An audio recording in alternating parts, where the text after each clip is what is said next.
how to use wildcards to filter the input and output options when you are using command line in Windows.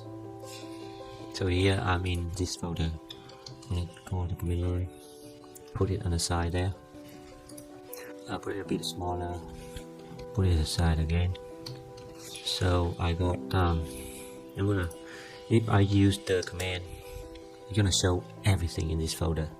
But for example, I just want to filter all the Python script in this folder, so I can do and then I'm gonna put in star.py, and now it's gonna list all the Python scripts I got here as is, showing all the empty file which I just create for this purpose, for the purpose of this tutorial.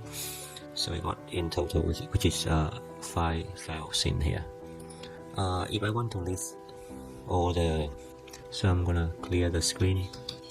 Similar, if I want to list all the file and folder that have the starting is txt, so I'm gonna type in and I'm gonna put in star txt and star, and then I got those 3 files. This is not wildcards, so if you want to list only the folder, you can do and a and d. So this is belong to the function, and it's gonna show you only the number of directory. It will list only the directory and it script the file for you.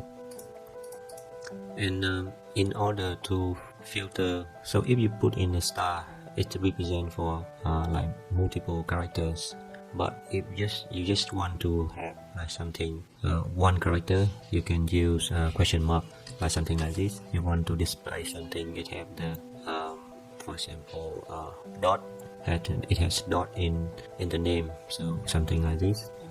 I'm not sure how to represent it, but something like it's gonna be let's say yeah, actually I never use, to be honest, I never use question mark. I know that I can use for one character, but actually star or asterisk is the most common one that I use. So something like just and then something like that is really useful. And that's it for how to use wildcards to filter the input and output options when you use with Windows command lines in Windows.